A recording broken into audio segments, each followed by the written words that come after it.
Yeah, good evening, everyone. And yeah, first of all, thank you for inviting us to give you the talk on the Rolls-Royce SMR. I'm glad it has gathered interest during your committee meetings, and we were the selected design of what is quite a large portfolio of developing small modular reactors. Obviously, we're the best, but hopefully we'll be able to convince you of that during this talk. So yeah, thank you very much. The title of today's talk is that we'll give you an overview of what is our design, so the Rolls-Royce SMR, and so on that side. So just a little bit about who we are. So I'm Jason Swan. So I'm the materials manager for Rolls-Royce SMR. I've been there for 4.5 years now.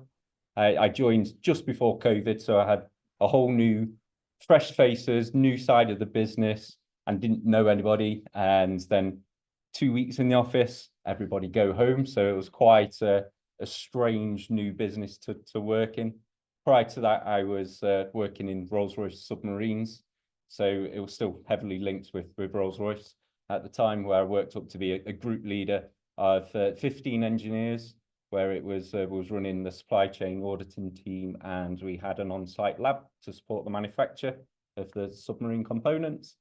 And prior to that, I carried out a PhD at the University of Birmingham, and where I worked with Special Metals Wigan down in Hereford, and that was on nickel-based alloys processing, where it was extruded, hot rolled, and I was looking out for features. I'm not allowed to call them defects, certain features, and investigating the origins of those features and removing them from their process line. And prior to that, I carried out a mech eng at the University of Nottingham, where I graduated in 2010. So that's me, and got contact details on here. These slides are all publicly available, so you can use them as you wish. But if anyone wanted to contact either myself or Iwan, both our contact details are on the slides. Yep. So hi everyone, my name's Iwan Grech. So with these slides, I always find it weird because at the top you have your most recent thing, at the bottom you have your earliest thing. So I'm going to do it backwards. I'm going to start with the earliest first. So I had an interest in physics, science and engineering. So I did a physics degree at my local university. After doing that, I wanted to continue my studies. So I went to Cambridge to do an MPhil in nuclear energy. So we looked at the entirety of the nuclear energy problem, from the political issues to the legal issues to the engineering challenges and the fuel cycle. After that, I did a PhD at Swansea University looking at the manufacture and corrosion performance of additively manufactured alloys. So this is something that I got interested in after doing a project at the UK AEA, which is the UK Atomic Energy Authority. So I looked at reactor-facing fusion steels. So fission and fusion are slightly different, and I've done a bit of fusion and I'm doing a bit more of fission. So I've been at Rolls-Royce SMR for just over 2 years now. And I work in the materials and chemistry team as a materials engineer. So my primary things I work on are the water chemistry. So optimizing our chemistry such that our reactor works for as long as possible and we don't have any problems. I also work with the steam generator, the containment vessel, and the pipework teams. So I'm the materials and chemistry technical go-to for those components within the design. So I'm just going to pass back to Jason, who's going to do the start of the talk, and then I'll jump back in shortly. So I just wanted to start with this part of the talk is actually, we are Rolls-Royce SMR, and that is not part of actually Rolls-Royce. We have maintained the branding because it's a very strong branding, and they are our majority shareholder. But we are a brand new business, and we formed in October 2021. At the time, we was 150 people strong of permanent employees. We're now at 600 permanent employees, with around 600 out in the supply chain. And we're looking to strengthen that next year with another 200 permanent and around 200 out in the supply chain as well. But we are a brand new company. Our main shareholders, just touched on, Rolls-Royce is our majority shareholder, allowed us to keep the strong branding. So we obviously said, yes, we would like that. But also we've got Constellation Energy. They are the largest green energy utility in the United States. So I think they've got 20 nuclear reactors, which they operate over 12 different sites. And what they bring to us is their operational experience. They haven't just given us money, they're giving us their time. And that's really useful and really powerful for us as a business, because they've operated these plants for 40 plus years. So they're bringing their operational experience into our design to make sure when it is designed, constructed and being operational, it's actually operated in the eyes of what the utilities are actually going to see and do. We also have B&F Resources UK, and they have extensive investments in the energy and space, like the energy space, along with the Qatar Investment Authority. In October of 21, we also had matched funding from the UK government through UK RI. So in total, we had 495 million, which we are still within that. We are not burning for it, but we are going through them. So the next key bits is hopefully getting orders. So that's who we are. If people are aware of how Rolls-Royce SMR were born out, you may have seen images in the past. I don't know if that's going to annoy people. It's the armadillo. So this was our kind of like first concept of the design, which was quite iconic and actually quite eye-catching, and a lot of people like this. And I thought it looked really, really nice and neat. And the problem with this design, it was too big, really. So even though we are a small modular reactor, it's too big, too much space, too much steel. And if you give free space to designers, suddenly they fill it. So in 2021 and to now, we have changed our concept to this more faceted canopy design. And that's what we are still at current. We have been optimizing the shape, optimizing the size of the steel plates. But that is now our more compact design. One thing which has remained, which you can see on both the top images and the below image, is this berm which goes around the side, which adds into our security. But one of the main things for this is when we dig out the earth for the main reactor itself, we don't need to have hundreds and hundreds of lorries to remove it from the site. We build this berm. So it's actually reducing our kind of like energy needs or transportation of that, like the ground which we dig up. And it looks quite eye pleasing. And from if there is any tidal issues, it does help protect the site as well. This image on the left, you can see we've got some cooling towers. So these are quite iconic in power stations. We have gone for a more compact design and a modular design, so we can add these, we can take some away depending on where the sites are located. It's probably not the best rendered image, because in the background what you can see is the sea effectively. And in this scenario, what you're better best doing is use direct cooling and using the sea to help cool parts of the SMR rather than the indirect cooling of the cooling towers. So I am going to cheat here. Hopefully you can hear this online. All of these videos are on YouTube, but this will be able to more eloquently kind of like describe what we are developing here. So, okay to press allow. The world is facing a global energy challenge driven by rising prices, instability of supply, and an over-reliance on fossil fuels. New nuclear will provide reliable, clean, affordable power, decarbonizing homes, industry, and helping reach net zero. The Rolls-Royce Small Modular Reactor is a British solution to this challenge.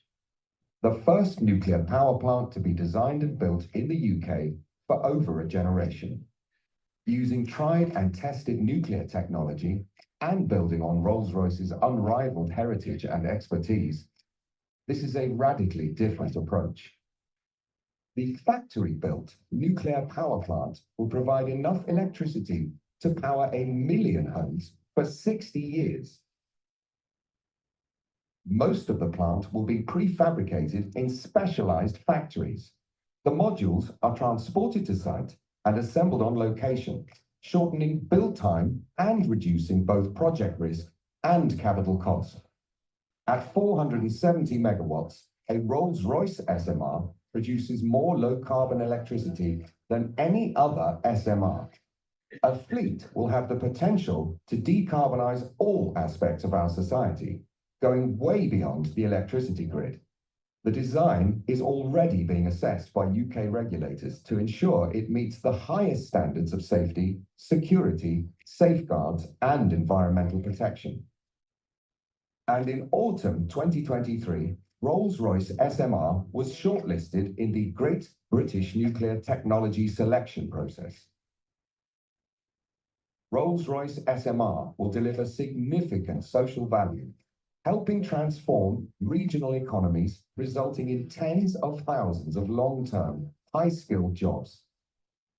And there is enormous potential to deploy Rolls-Royce SMRs around the world.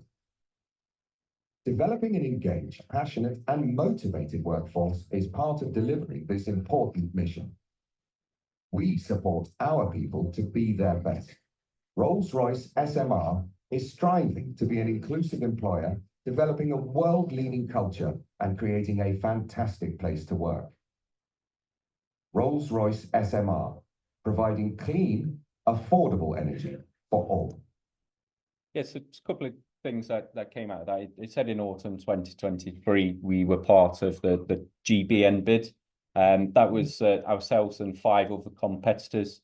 You may have seen in the recent news, we were successful in that phase 1 of bidding. So now it's down from 6 to 4. So that's ourselves. EDF dropped out before the phase finished. NuScale, a US design, didn't get through to the second phase, but it's now down to Hitachi, GE, ourselves, Holtec, and Westinghouse. The bids for that, we don't know the full scope of it, but that should be running from now to the end of the year. And the idea after that is then the UK government will support 1 of 2, or maybe up to 2 of those designs with sites within the UK. Also recently in the news, you may have seen that in the Czech Republic, Rolls-Royce SMR have been down selected as their preferred supplier. No contracts in place at the moment, but what it's likely to mean is multi-units within the Czech Republic. So we are working with the Czech regulator, SUJB, along with the Czech Republic government and ČEZ, their major utility. So exciting times, quite hot news over the last couple of weeks. Means myself and Iwan do have jobs in the future with Rolls-Royce SMR. So yeah, really exciting times. Hopefully it all came out in the video as well. So low cost, deliverable, investable, and global and scalable. Got a few examples on some later slides of how we actually do achieve that with our Rolls-Royce SMR design. Some of the key stats, some of them were in the video themselves. So our kind of like site footprint, 100,000 meters squared. So Wembley Stadium, the roof is 40,000 meters squared. So we're 2.5 times Wembley Stadium. So still fairly significant, but a lot smaller than a traditional civil nuclear reactor. Our electrical capability, 470 megawatts, is probably more medium modular reactor than small modular reactor. You may have seen definitions of small modular reactor gets you up to about the 300 megawatts. So we are at 470, and I've got a bit of slides later on why it is that number. Yeah, puts us really into that medium rather than small. That equates to 1358 megawatts thermal capacity. Our refuel cycle is every 18 months. That's quite typical for civil nuclear, between 18 and 24 months. So we have to turn the reactor off, refuel, and we're looking to refuel within a month period, and then get the reactor to back up and running. Our operational design life is for 60 years. So that will be 60 years continuous power, apart from the refuel and maintenance cycles. It's a Gen 3 Plus design. So that includes lots of active and passive safety systems. We are not a Gen 4 reactor, which quite a lot of the new modern small modular reactors are looking at. The next generation, higher temperature, potentially different, instead of like PWR, primary water chemistry, looking at molten salt reactors, for example, but usually much higher temperature. But we are a proven design with all of the latest safety features. And we're using standard fuel, as noted down in the bottom right. I'm going to pass back over to Iwan for the next few. Hi. So there's a couple of things that Jason mentioned there that I'd just like to elaborate on. So one of the things is the 60-year design life. So within materials and chemistry, we're effectively responsible to ensure that the structural integrity of the plant is sound throughout the life. So normally plants go for a 40-year design life. So that's one challenge that we have within our team specifically, is to prove to the regulator that we are safe and we can operate for 60 years. And this ability to operate for up to 60 years design life gives us an advantage over other designs or other reactors, which may only have a 30 or a 40-year life and then need to apply to extend further. Additionally, the 470 megawatts, so that's something that Jason mentioned, we're a medium modular reactor. I believe the maths that's produced that electrical output is based on a reactor core size that could be transported via a lorry. So you may have seen with Hinkley Point C or some of these French nuclear plants that are really big, grand scale nuclear. They have big problems transporting stuff to and from the site, and it causes a lot of disruption to local areas. So this is effectively the largest power we can output without causing major disruption and making travel to and from the site achievable. So there's a few more of the, come on in, a few more of the statistics written down here. So yes, pressurized water reactor, expected capacity factor of greater than 90%. So that's something that the nuclear industry has delivered on for a number of years now. And it's how long can you operate at your rated electrical capacity. So unlike other technologies with renewables where you have peaks and troughs of demand, which puts stress on the grid, one of the benefits of nuclear is that we can run at 100% power effectively for nearly 100% of the time. And that's, that's demonstrated by the expected capacity factor of greater than 90%. There are some plants around the world which run at 98 or 97% capacity factor, but I'm sure we're going to target that when we get there. Again, so here we've got the fuel type. So it's a standard uranium dioxide fuel source. And the benefit of this is that we're not using anything that's vastly new or vastly different. So these molten salt reactors and various other types of reactors require a lot of work to prove that they are safe, and a lot of money invested to prove and to make the supply chain to deal with the waste that comes out of it. Because we're using conventional fuel, we're hoping to avoid all of that and use unproven technology, which has got RGP and OPEX. So this was meant to be a GIF, which is meant to show water running throughout the plant. But as we've got a PDF, you're just going to have to imagine that there's water flowing. So the red and yellow water in the left-hand side here, which I've labeled as primary water. So this slide is just to give you a brief outlook as to how a nuclear plant works, just to give you an idea. So this primary water here within the red and yellow, that's what's heated up, and that's where fuel transfers heat to the coolant. So that's what we do, is we pressurize that to a high pressure, which allows you to reach temperatures which are much above 100 degrees. So primary water will be at about 300, 320 degrees Celsius. And the benefit of that is that it allows for more efficient heat transfer into the steam generator in the secondary side. So that's why we've got a pressurizer there, is to keep the pressure high up. The control rods are used throughout the cycle to either, there's a few ways the control rods are used, but primarily they can be used to moderate the reactivity within your core as fuel is burnt up throughout the cycle. So some designs which use soluble boron or other ways of controlling reactivity will use control rods less than our design. So our design is a boron-free primary water chemistry, which means our water chemistry is a lot simpler and it's a lot nicer to our materials, but it means we have to use control rods more and soluble poisons to control the reactivity within the core. So after your pressurizer here, you can see the steam generator. So the water in blue around, which is the steam generator, is effectively the secondary cycle. So that's your traditional steam turbine. So the really, really hot 300, 350 degree water in the primary via very thin tubes. So the tubes are on the order of 20 mil diameter. So imagine a tube like this, and you've got hundreds and hundreds and hundreds of them, which go up and then are bent and come down. And the reason for that is to get as much surface area as you can to maximize how much you're going from the primary to your secondary. The more heat you can take from the primary, the better you can turn your turbine and the more power you can get out. So it's crucial that we get a really good heat transfer from the primary to the secondary. After the steam generator turns the secondary water from water into steam, it goes straight to the turbine, which goes to a generator and goes to the grid. There's then a condenser which takes the leftover steam and condenses it back into water to go back into the bottom of the steam generator. So it's worth noting that all of the radioactivity is contained within the primary side. So anything that's radioactive should maintain in the primary side.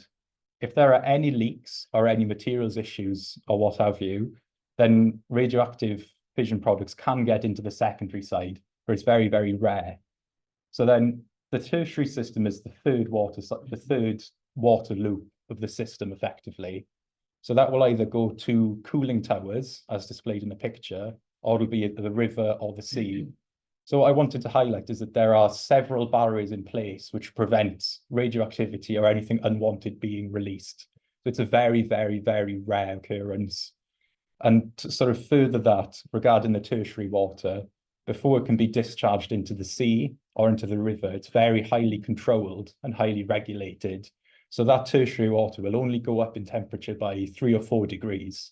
So the wildlife and anything in the water won't be affected by the plant too much. So I briefly described how a PWR works, and now I'm giving you a little closer look into how our SMR is meant to work. So again, it's a 3-loop PWR, so that means that there are 3 separate steam generators and 3 separate cooling loops. So all of those primary loops, we've got 3 of them. And they've each got the vertical U-tube steam generators, as I told you about. So one of the points here as well is the KOH with no soluble boron design. So traditionally, the water is finely tuned with lithium to adjust the pH. And the reason for doing this is to prevent our materials from corroding or degrading. So there are supply chain issues with lithium. As you're probably all aware of, more and more batteries are coming into the supply chain, and lithium is in high demand now, much more than it's been traditionally. So we've opted to use potassium hydroxide, where there's no supply chain issues, and it's something where we wouldn't be relying on a very limited supply chain. So lithium is only available from 2 or 3 countries, whereas from initial looks of potassium hydroxide, it should be readily available, and that gives us more energy security. And again, I mentioned with the control rods and no soluble boron. So our design is soluble boron free. Boron is traditionally added as an acid and is used to control the power of the reactivity as the fuel burns up throughout the fuel cycle. So this requires the operator to interact with the plant. I'll go into this more in detail, but it's a net gain for us and it's a positive. You can see from our design here, this is our reactor island. So this is effectively the primary side. Then you have the turbine island, which is where the steam gets produced, and then cooling water island via the indirect cooling system. And I think one more thing to highlight on this slide is in the top right here, typically things that have been, things that have been developed and money that has been spent on is to improve the reactor plant or the fuel cycle. So I mentioned, Jason mentioned molten salt. You can imagine if you're going to go from traditional uranium oxide to molten salt, there's a lot of cost involved in doing that and a lot of work. We are looking to avoid things like that and to keep that simple, to work with what we know, what's trusted and what's used throughout the world. And then we can work on things like the digital side, the manufacturing side and the civil engineering side, which is where nuclear is traditionally fallen behind. And that's why they tend to cost more and take longer to build. It's because the manufacturing and the civil side is so far behind. So my last slide for now is on ALARP, SAFARP and ALARA. So these are all terminologies that are used throughout the nuclear industry in the UK and across the world. So ALARP is what we are big fans of, and myself and Jason are constantly writing documents using ALARP. So we need to show that our risk is as low as reasonably practicable. So when we select a material, are we going to make it out of plastic? No, that's not safe. Are we going to make it out of steel? Yes. Okay, slightly more. Could we make it out of a more expensive steel? Yes. The question with the LARP is, where do you draw the line? Where does it become cost effective, or where does it become too expensive? ALARA is mostly what the Americans use. So they have a US Nuclear Regulatory Committee, which is very prescriptive. So they tell you exactly what you need to do and how to make sure that your risk is ALARA. In the UK, we have one of the hardest nuclear regulators. So we have to prove to them that we are a LARP. They don't tell us what we need to do. We have to submit documents and make a case to them that we are a LARP. And that's why throughout the world, people look at the UK regulator as the gold standard effectively. And I've included the risk caret here. So effectively, if you're at the top, you have an intolerable risk. So imagine a world where everyone can build a car and everyone can drive a car and that's it. And there are no roads. The risk there would be intolerable. You'd be crashing into everyone. So to decrease the risk of that, we make MOTs a thing. You have to maintain your car. You have to pass a driving test. Your car has to have seat belts. And these are all things which make the risk more tolerable. And you keep adding things till you're at the bottom of the risk caret and you're at the acceptable risk. And that's the same argument we have to make to the UK regulator, so that everything we do has an acceptable level of risk. So I'm going to pass on to Jason now. Yeah, so Iwan just introduced where we are introducing like novelty into the Rolls-Royce SMR design and where we're not, and that was in the reactor plant and the fuel cycle. And also small modular reactor, the modular aspect of that means that we can be more factory built. And just this diagram here kind of like represents traditional civil nuclear over on the left, or large mega projects, which are engineering, procurement and construction projects. Extremely costly. You need usually government funding. You can't normally back this yourself. And they typically run over time and overspent. And to reduce the overall project risk within Rolls-Royce SMR, we've got these 4 or 5, key items. And at the very heart of it, the very first part is designing for LCOE. So LCOE is levelized cost of electricity. And then you can benchmark your technology against other technologies, wind, solar, hydro, and large civil nuclear. Iwan touched on the 470 megawatt and where that came from. I said I was going to give a bit more. You already did that, so that's fine. So the 470 megawatt comes from actually how much energy can we get out of the core, which is then in a road transportable design. So a lot of large civil nuclear, someone said it has to be, you need to be near a dock, or sometimes you have to take down bridges or lift things over bridges. Our design from the very beginning and the origins has been around that road transportability. And that's really then fixed our maximum power output, which was 470, which then puts us, a lot higher in terms of our power output than what the traditional or developing small modular reactors are doing, which tend to be sub 300. We are a factory product as well. So this means that we can manufacture, we can fabricate, we can weld, we can inspect, all in a controlled environment, rather than doing this on the site, where then you've got the external influencers. Once it's on site, you've then got lots of people moving around, and you might have to have restricted areas. We can do all of this in the factory, and then it's a well-controlled environment, which then we ship to the site and build together. So in the factory, we do, this is where we build our modules. There's a slide on modules in a couple of slides time, to allow us to take those modules and then build them together like a large Lego block. Modular build is not new. It's done quite a lot in kind of like civil construction, particularly in building high-rise buildings these days. We're the first time really to use it in a nuclear environment. Standardization has also been at the forefront of everything that we do. And that includes from the material selection. We're both metallurgists, so we'll bring in material selection. we don't want the designers to go out and choose the material for their given application, because otherwise we would end up with hundreds of probably very similar but different permutations of the same material. So we want to restrict that from a materials point of view, but also from a wider project point of view. We want to use the same type of valve in as many locations as possible, the same pump in many locations as possible.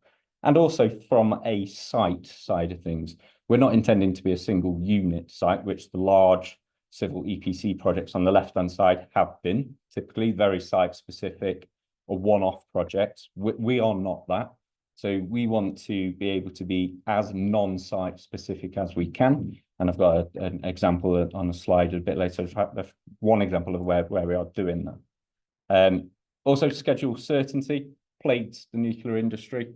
We want to be able to construct and turn one of the reactors on within a 4 to 5 year construction period. After that's for our nth of a kind, after we've learned and done some. It's probably not going to happen for the first one, maybe 5 to 6 years for the first one, but after a certain few which we've turned on, we're looking for a 4 to 5 construction period. And also commercial simplification. So Iwan touched on, we are in the regulatory regime with the ONR, the Office for Nuclear Regulatory in the UK. We are in our final step now with them. So it's step 3, which is our detailed assessment of our design, which we launched at the start of July this year. And that's a 2-year assessment from our regulator. So there's the ONR, but then there's also the Environmental Agency and Natural Resource Wales. And we are intending to be global. So during our regulatory sessions, we do have other regulators from around Europe who can come in and observe us, and they have done, and we do have communication with them. I have another video. So this is how we're going to construct, or our vision on how we actually construct the SMR. I'm not going to touch anything else, so I won't make it full screen. So that's the Rolls-Royce SMR after fully constructed, and this is just the road up to that. In front of you, you can see what would be the office building, and then here you can see the canopy, which I've shown on one of the earlier slides, which encloses the bulk, not all, but the bulk of the SMR. At the start of construction, this is where we start building the access roads. And from the schedule certainty, here, I've got a slide on it later, is we build a site factory. What this means we can do is do construction 24 hours a day, 7 days a week. No winds, no snow, no heat will stop us from constructing. So a site factory goes over the whole lot. What you can see digging down here is, so this is the turbine island, the secondary side, which Iwan touched on, and this is the reactor island. The containment vessel itself is where the reactor sits in. You can just see the 3 steam generators quickly gone in, and the top's gone over. It goes a bit too fast for me, so apologies. The roof goes on of the reactor island, and the roof's going on of the turbine island. We have then got the pillars which are going up for the site canopy, and then the canopy's gone over the top. We've got the electrical connection to the grids over on the right-hand side here. What's not in this video is the cooling towers. They might be squeezed in behind the trees here, because there's no direct cooling for this given option.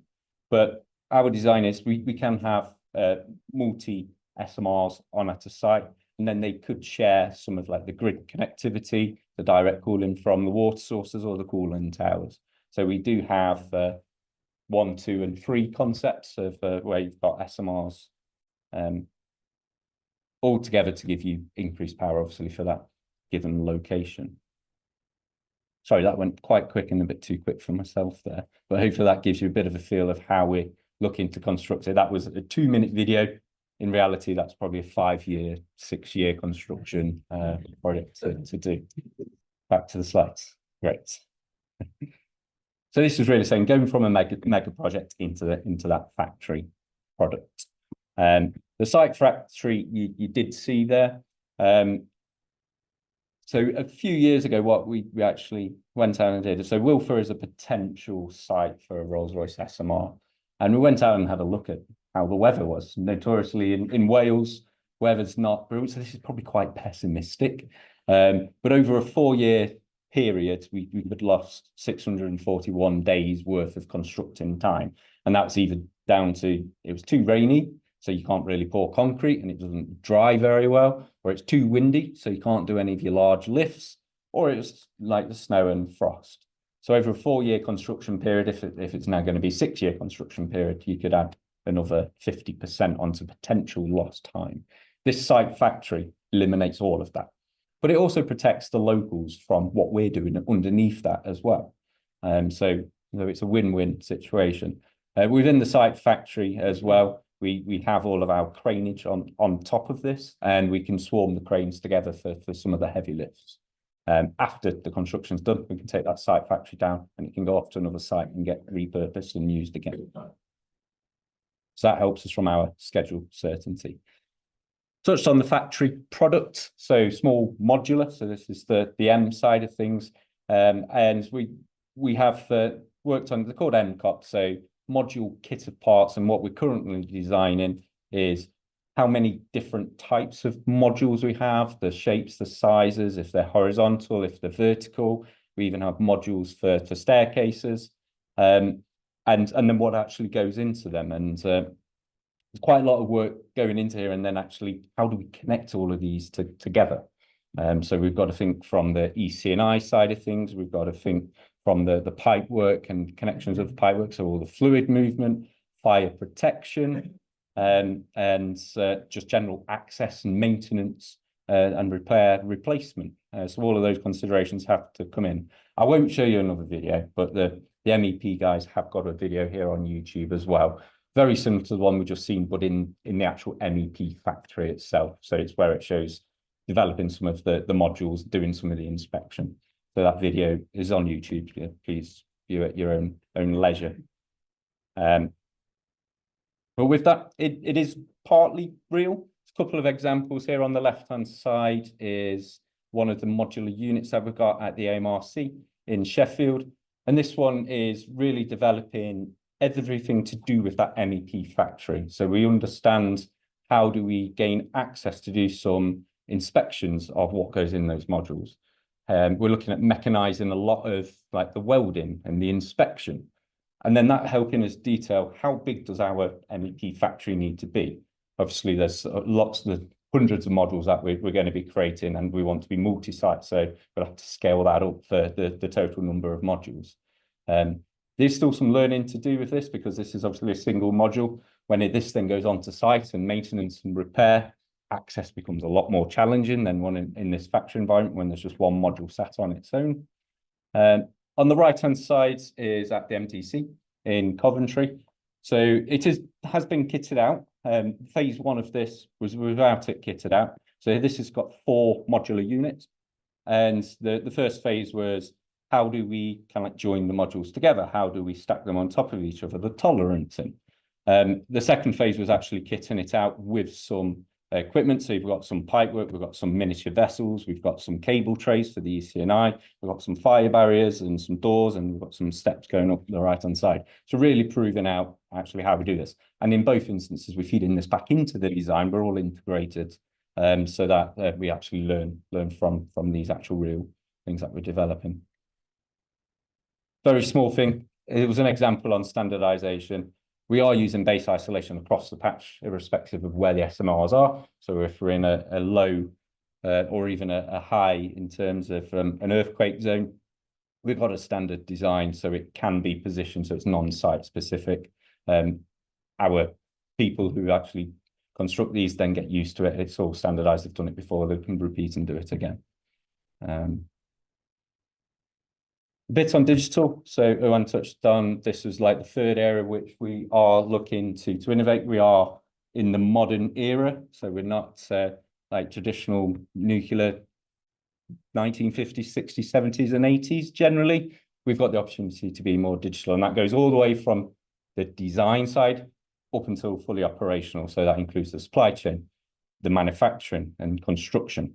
And the digital team have provided me a VR headset, which if anyone wants to stay behind afterwards, you can have a tour of a civil nuclear reactor. It's not one of ours. We haven't got one yet, but you're welcome to go. And it's actually really good. It's really immersive, and you get a feel for what's inside a power station. So where does this position us? So I touched on LCOE, so the levelized cost of electricity. So on this chart, across the bottom is the amount of dollars per megawatt hour that you produce, or we produce, or other technologies produce. And up the left-hand side is that continuity of power. So 100% is right at the top. We're pitching ourselves as a minimum of 90. As Iwan touched on, 95, 96, 97 is definitely possible. We've got 2 dots. The right-hand dot is for our first of a kind.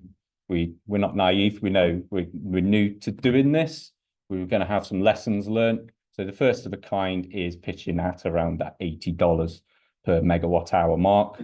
And after nth of kind, after we've learned, we've improved, we're more efficient, and we operate them more efficiently as well.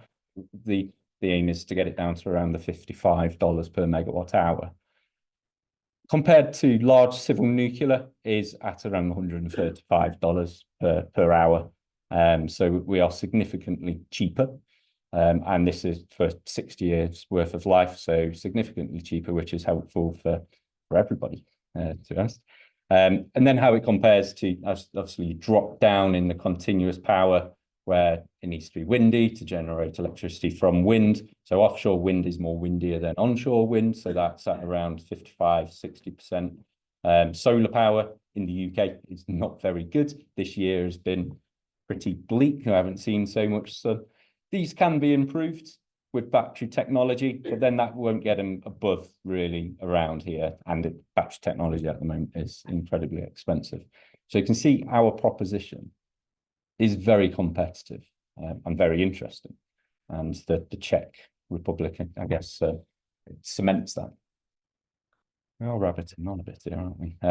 So materials. So we are both materials metallurgists by trade. And Iwan touched on it slightly, and I just want to say, in the materials space, it's boring. It's intentionally meant to be boring. So we want to use proven technology, and that means proven supply chain and proven materials. So intentionally boring, but for good reason. I did want to show very quickly some of the more detailed design, which again is in the public domain. So this is the reactor pressure vessel. This sits at the heart where the fuel goes inside. So this is in the primary loop. In this instance, we use a low alloy steel, and we use that for the combination of both strength and toughness, where the water comes in. So at the moment, you can see, so we've got 3 loops, so we've got 6 nozzles, goes in, goes down, gets heated up, and then comes out the other side. We've now gone for a symmetrical design rather than asymmetric, helps with loading, but there was a previous asymmetrical design. So we use low alloy steel, but internally clad that, because with the primary water, low alloy steel is generally not very good in a wetted environment, but we needed the strength on here. And I wanted to highlight really, is like coming back to the small modular reactor, these are big bits of kit. So the RPV alone is 150 tons, 8 meters tall and 4 meters in diameter. And that's before we put any water in here, before we put any internals, before any fuel goes in there. So these are significant pieces of kit. The bit which goes inside is then the fuel. Iwan touched on about the control rods. This is how we can control the control rods, and the fuel sits within this region. Then we take that superheated water to the steam generator. These are 220 tons and 15 meters tall. And this is where we convert that primary water heat into the secondary, into the steam, into then the turbine, into the secondary side. And Iwan touched on the tubes. Yeah, you said hundreds and hundreds. There's over 5,500 of them in each steam generator. So a lot of tubes. And it is by far the largest surface area which is wetted on the whole of the power plant, and certainly in the primary side. Sorry, I sped up a little bit there. Pass back over to Thank you. I'll continue at pace as well. So we touched on what we're doing that's the same, the material selection. I touched previously on the slight differences we've made to the water chemistry. So I've just laid out some of the pros and cons or differences here. But I'll start with a picture in the middle. So this is from a plant in the US. David Bessie was the name of the plant. And you can probably see that orange stuff there, which looks a lot like rust. And that is rust, and it's because they had some borated water leak. So again, we haven't got boric acid, so we haven't got the risk of that. But this is to draw sort of attention to some of the things that can happen if it goes wrong. So you can see in the lower picture here, this entire depth of steel has been eroded or corroded away. And this here is effectively the top of the RPV. So this wasn't a big accident, but it's an example into what can go wrong if you don't get things right. And this is sort of some of the learning that we've used in the RGP and RPEX to help make our decision. So for example, not using boric acid sort of led to this, having better inspections has led to this, led to us avoiding this, I should say. And this particular issue was due to a CRDM, so control rod drive mechanism cracking. So the materials in that have developed such that now we have relevant good practice and operational experience, and the inspection methods have developed also. So if things do go wrong, we can detect them before and act accordingly. So some of the downsides of the lithium hydroxide pH raiser are that it requires an enrichment process. So you have to take the lithium and you have to do a big, expensive enrichment process to get you to the nuclear grade stuff that you use on plant. There are supply chain issues that I mentioned previously. Another one is the generation of tritium. So tritium is a hydrogen isotope, which is a massive challenge to deal with. So I've worked in labs where we've had the capabilities to handle tritium and handle deuterium, and it's effectively a nightmare. It gets through everywhere, it gets in everything. It's radioactive and it's really expensive to deal with. And lithium can cause tritium to be produced in primary water. So that is a big downside. And by us using potassium instead of lithium, we remove the production route of tritium. In traditional PWRs as well, which use boric acid, the pH varies throughout the cycle. So the acidity and the alkalinity of the water changes as you go through the cycle. So the environment that your materials are dealing with changes throughout. This is not ideal. And this is one of the big pros that we have, is our boron-free design allows us to operate at a constant pH throughout the cycle.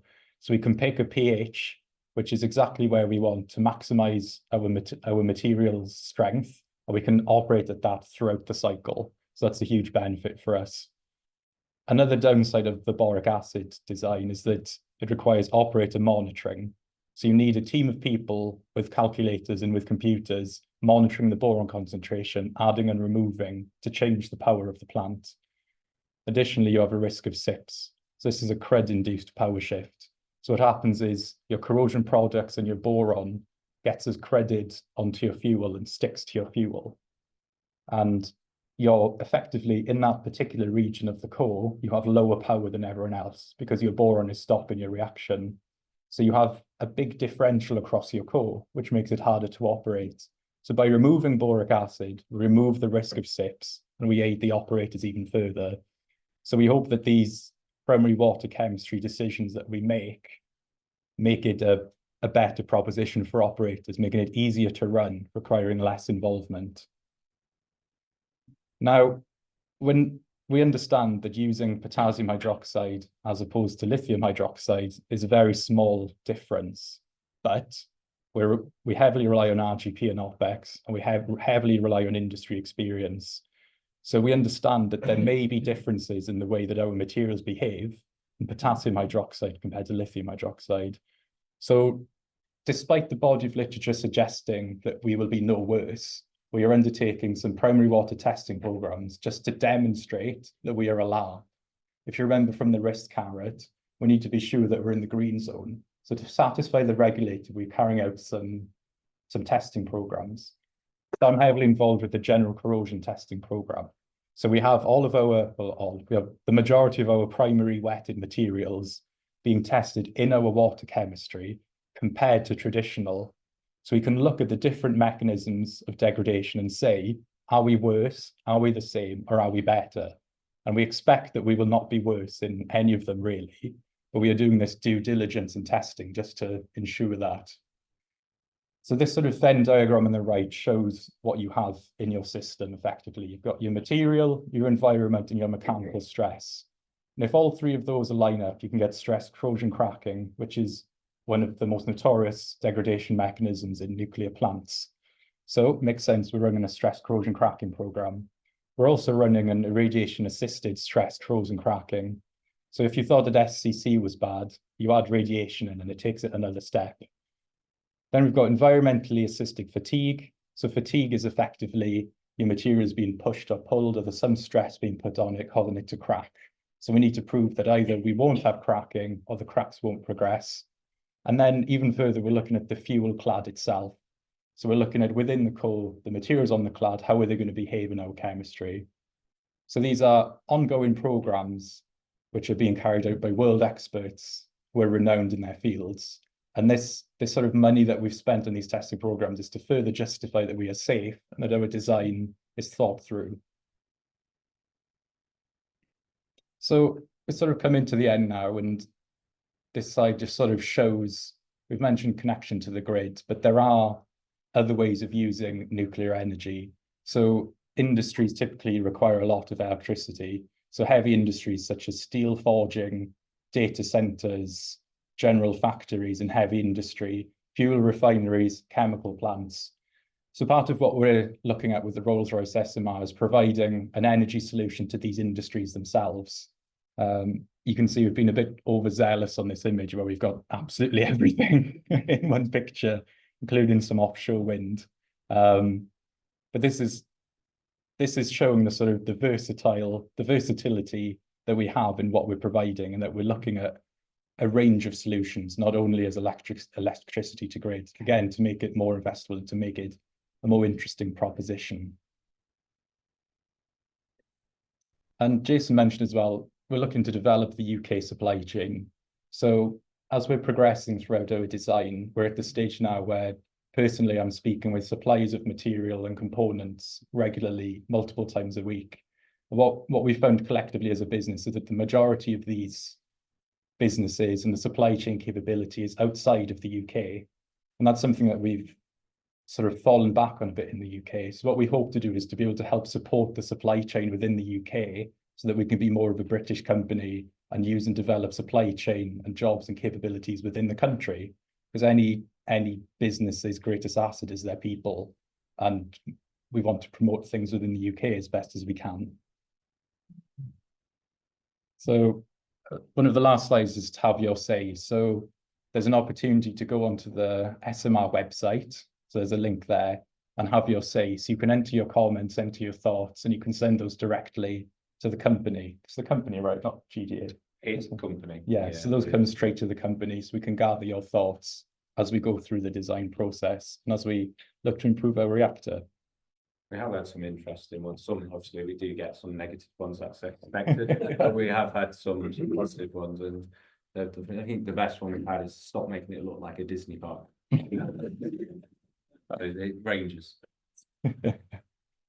So yeah, just drawing things to a close. For any more information, feel free to ask any questions at the end, or contact us at our emails or our phone numbers. You can scan those QR codes, or feel free to ask any questions on the end. And yeah, thank you for your time. Much appreciated. The one that we're taking through, the design that we're taking through the GDA is a singular unit with indirect cooling. So in that instance, we're not as restricted, but we are developing the options. If we happen to be next to a large body of water, such as in the UK, then we would look to use direct cooling and then channel down into those large bodies of water for direct cooling. So don't need to, but can do.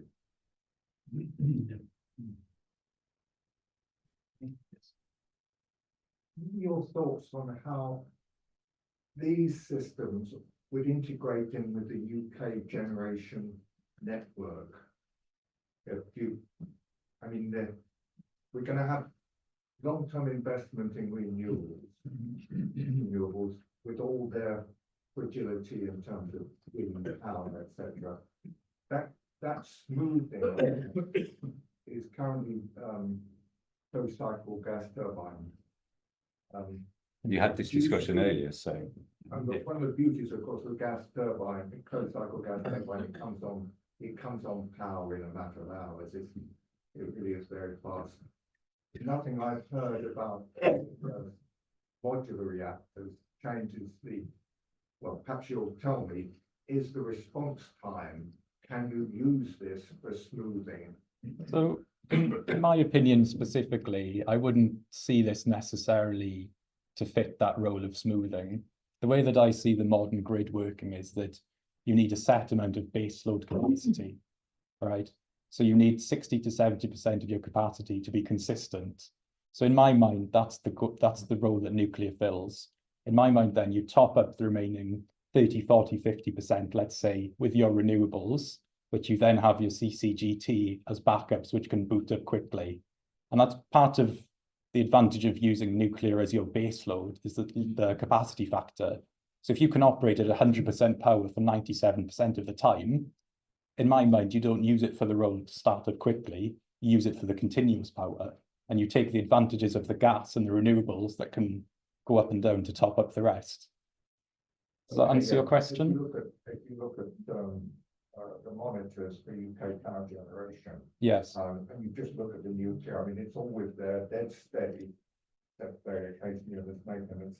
And the image I have from this presentation is that unit that I'm looking at on the monitor will simply come up. Yes. Because you don't want to run them at a peak blocking. Exactly. It's not efficient, and it's also likely to increase or decrease your life considerably. Yes, I agree. So so that will leave us with this sort of red hot political question: is you've got to get the carbon footprint down.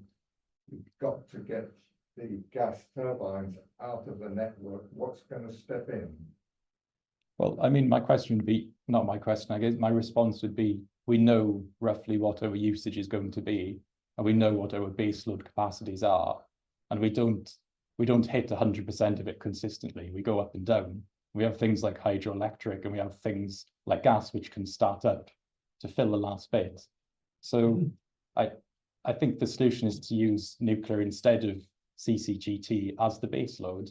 So that's the way I see it. I'm not sure if I've quite answered your question there, but I'd like to summarize, we're part of the energy mix. yeah, We're not the only solution, of Yeah, course, I and think you've you noted can them, see, so you yeah. can see the benefits of increasing the current nuclear yes, capacity and its effect. But then you look at all of these political questions about the way we're investing like mad in wind turbines. And if you look at, it's all on the public domain. If you look at a windy period, there's more than enough capacity. there is. Now people are being paid to switch them off. There is, but there's no guarantee, and batteries are expensive. No, in non-windy days, you've got 1 or 2% coming from wind. Yep, absolutely. If I look at the, I can't remember the name of the website, the one. Yeah. I think a thing as well is, we've touched on the engineering and the science challenges, but as you mentioned, there are political challenges, which go alongside with it. And that's one of the large battles in nuclear, is the political side. And we are aware of that. Well, sorry, I'm holding the question. Yeah. Sorry. We'll just finish on this, couple more on this side, and then we'll come over to that side if that's okay. We're Yeah, what do you think of your competition? what, small modular reactors or just large? I think or with both? your particular market sector, in terms of why do you think that you have the best kind of business model? With the most advanced small modular reactor within Europe, we do have competition over in the United States, and we are looking into that market. Say Constellation is one of our investors, and they could look to be an operator. They have sites, they get a grid connection. When they've got their old reactors taken down, they might want to take one of ours on. So we are the most advanced within Europe. We are a whole power station solution. Our other competitors are mainly just reactors, and then they need to go out and talk to the civils guys, talk to the turbine island guys, the balance plant. We've got it all as a turnkey solution.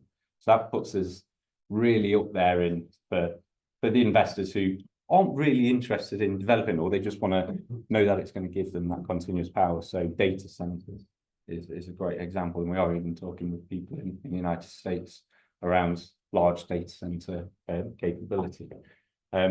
We are the furthest through the GDA as well. We've had the least number of regulatory observations and queries compared to the large civil nuclear and any of our competitors. And we're in the third stage. They're only in the first stage, and they've got more than we've got, and we're in the final stage. So that puts us in a very good and strong position. And hopefully convinced you in the presentation as well. Yeah. Take one more from this side, we'll have to jump over that side, but we can stay later as well. Sorry, I'll just go behind you. Yeah. Rolls-Royce has a long history of nuclear power with submarines in the military. Yes. What relevance is that experience to the development of a SMR? It's so in October 2021, there's 150 people who moved over from Rolls-Royce submarines into Rolls-Royce SMR. I was one of them included, but the technologies are very different. A submarine is fueled for a 40-year life. You never need to touch it again. So the fuel's very different. On a civil reactor, we have to refuel every 18 months. And the way that you operate it, obviously, it's above ground. So there is some parallels, absolutely. And there is some learning that we could take, but the technologies are very different. And obviously, you've got the mod contract and IP. So there's bits which you can't transfer over. But yeah, there has been cross-pollination, and we do still have good links with our Rolls-Royce Submarines colleagues. So we're silly not to be honest. I'm going to come over to this side of the room. Yes. What is the risk of moving the waste material, which you have to do from time to time, I presume? How are you going to transport it, and where do you dispose of it? And as a supplementary question, when you decommission the station after 60 years, what are the hazards at that stage? You want this one? You've done stuff on this before. It's a very broad question, a very broad series of questions. So traditionally on site, what you do is you take your spent fuel and you store it in spent fuel storage pools on site. So traditionally those can be stored for up to 10 years, in some cases a bit longer, in some cases a bit shorter. From there, you can then transport your fuel to a processing site where it is either reprocessed or effectively retired into a concrete or a steel cask, where it's kept for long-term storage. The details on the transport from one place to another. So there are very specific guidelines on how you do that and how you can carry it out. Within the UK, we store a lot of spent fuel in Sellafield. And throughout the country, throughout the world, there are numerous places where they store and reprocess this. So I was visiting one last week. Was it last week or the week before in Sweden, where they take fuel, store it, and reprocess it. So I guess the answer to your question is it depends where the SMR is going to be, what the solution is. In terms of decommissioning, that's something that we are trying to work on throughout the design. So there are numerous plants in the UK, AGRs, which are the same plant. And what you'll find is once you go in and you look around, they're all a bit different. And some have pipes going this way, some have pipes going that way. They're all made from different things. And part of our job of standardizing and modularizing is to make the decommissioning process known and to make it easier and more straightforward. So we make design choices regularly which look to minimize the amount of hot or active waste that we'll have at the end. So we are considering decommissioning and the challenges associated with it. Has that answered your questions? Let you choose somebody from over that side. Yourself, sir. In one of your earlier slides, you had, I can't remember the letters, but there were 3 or 4 bars, and they were representing, as I understood it, the status of risk. And almost all of those included the adjective reasonable. Of the It carrots. seems like the sort of hope for silver bullet. I mean, reasonable is not a sort of continuously variable. How do you handle this, and how do you get agreement across different countries? You've mentioned the States and ourselves and so on. Is defining reasonable not something a bit, It's in fact a bit unreasonable to try and define reasonable. Something I've realized. So yes, it is difficult. I think it comes down to the regulator, and it comes down to not just the regulator, but to God our. help us if it's a regulation? Well, it comes to the regulator, but first of all, it comes down to us, and it comes down for us to be satisfied that we are happy with our design and we are happy that things are safe. Not quite sure how to answer your question. It's a very challenging thing, and again, this is Bulky analysis, which gives you sort of a basis for yes, your assessment. of course. So we carried various statistical analysis which work out how frequent an accident could be and the severity of the accident. So we work in very set bands of, I can't remember the exact number, is it 1 times 10 to the minus 7 incidents per year? So it's 1 accident in every 10 million years or something like that. And that's effectively what we determine to be reasonable. Don't take my word on the exact number off the top of my head, but it's something in that region. We've also got a bunch of redundant safety features, a bunch of active, a bunch of passive safety features. So yeah, I'm not sure I've quite answered your question. But sorry, somebody looking to jump in. Oh, But you also have the advantage, if they're relatively small, that the amount of fishbowl material there is quite small. yes, that is an advantage, yes. Whereas if Barclays, shall we say, had a problem, you've got a big issue. Yes, that's one way of looking at it, yeah, sure. Do you have anything to add on there? That's what I've said, Jason, or? No, I think that it is a challenge to obviously answer that. RGP and OPEX are relevant good practice, operational experience. We're not the first in nuclear, so we are using that proven technology, proven materials. Our operational regime is similar, or almost identical to traditional PWR technology. So we're not at high temperatures, we're not at higher pressures. We've touched on the primary water chemistry regime. The materials are the same. We've got better controls in the supply chain. So we understand it, and we're building all that together to satisfy ourselves. We've got along with programs. the testing programs, yeah, satisfy ourselves, which we present to the regulator. We do use the NRC. They're, say, Iwan touched on, they're a prescriptive regulator. We have access to all of that. We can use that. So we know that we at least meet the NRC, and in most instances, we do better that. I'd like to ask if you could confirm that the size of the small modular reactor is determined by what you can transport on a lorry, and you want to get it as big as possible within that constraint. Is that right? Is it a matter of efficiency or security from terrorists, or what? I mean, you could presumably build one in the dimensions of this room, but that would be quite a different operation entirely. Would that therefore be very, very inefficient or very, very politically dangerous, or what's the reason for wanting it as big as you can? The world needs energy, and we need a lot of it, and we're going to need more of it. So pitching it at 470 megawatts makes it quite interesting.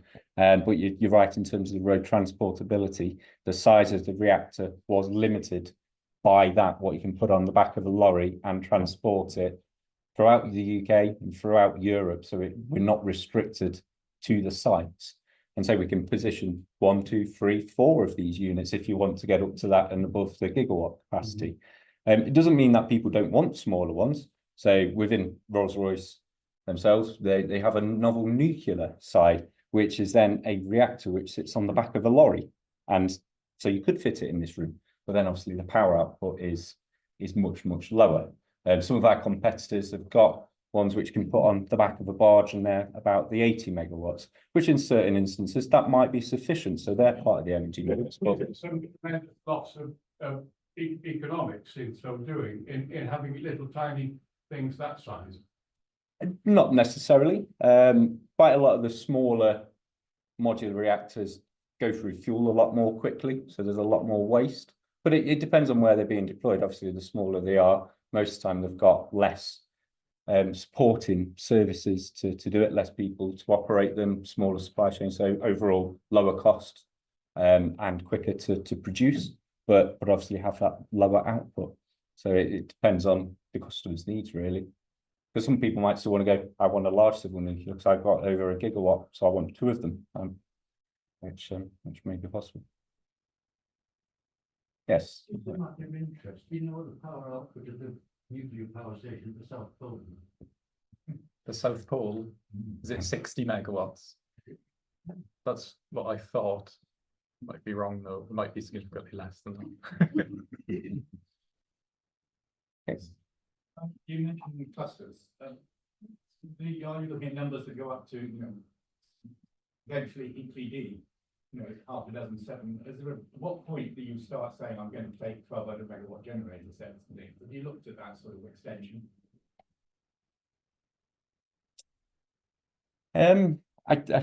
So we're flexible, as I say, in our design. So we can add things on to them if we need to. I think part of the benefit of the small module, if we were to build several on one site, would be the lessons learned and the factories which would already exist could be repurposed very quickly. So that might be something that's an attractive proposition, is to build 4 or 5 in one place, which would then take you up to the 4, 8, 12, 16, 20, 24, range sample. Well, doing that would also help with the long-term security and containment. Yes. I mean, the idea of 50 of these things scattered around the country, I suspect, makes some people concerned. I guess so. Yeah. Do you see battery storage as a future? I mean, possibly, yeah. It's obviously going to improve, and from a car technology, yeah. Well, and then connecting it to renewables, yeah. Yes, it could have a future. Is that future in 10 years' time? I don't see it in 10 years' time. It might be 20, 30, 40 years' time. And we need continuous power now. We've only just shut down like the last coal power station near quite where I live. So yes, there's potentially the future, and there's potentially a future for fusion. But I see that probably 50 plus years ahead, and we need an answer today, really. So yeah, possibly. I'll come back over this side. Yeah. Hi. That people are doing in the UK, or are you still looking to have it in other places? We're hopeful that we'll get one in the UK. We have no contracts anywhere. So whoever gives us the contracts, then yeah. So as touched on at the start, within the Czech Republic, we are their preferred supplier for multiple units. No contracts, but we are discussing site locations with them. So we don't know exactly how many and when, but the earliest would be 2034-ish to put one online over in there to complete the design and then actually construct. Within the UK, we're within the GBN, and that is for multiple units at multiple sites if we are successful, which we'll know more by the end of this year. And we are also in talks with other countries around Europe and within the United States as well. But no contracts, so don't know yet. Yes. Considering the proof of concept of using potassium hydroxide in the mix as opposed to lithium hydroxide, has it been used elsewhere already? How effective was it? It has. I'll let you. Yeah. So there's an older design of reactor that was common in the Soviet Union. It's called a VVER. So it's a water energetic reactor. Just repeat that. I didn't quite catch That's it. okay. So there's a reactor design which is quite common in the earlier Soviet Union days called a VVER. And what they used was a mixture of lithium hydroxide and potassium hydroxide. So there is some civil nuclear precedence there. And we have looked and we have access to a lot of their data to sort of help inform us in this decision. And that's again where our test programs come in, is to further back up the literature that we do have. So there is some information there, yes. I try and intercede here. Are you happy to take more questions quietly afterwards if we? Yeah, absolutely. So I've got the VR as well, if anyone wanted Yeah, to you have a mentioned look that. around the civil Well, nuclear that's power a- plant. I can Another do exciting that. talk. Anyway, thank you both very much, Jason and Iwan, for coming down from Derby. You from Derby and you from South Wales, all the way here. Thank you very much for a fascinating insight into what we think is probably one of the futures for energy generation over the next few decades. No problem Thank at all, you. and hopefully so. Thank you very much indeed.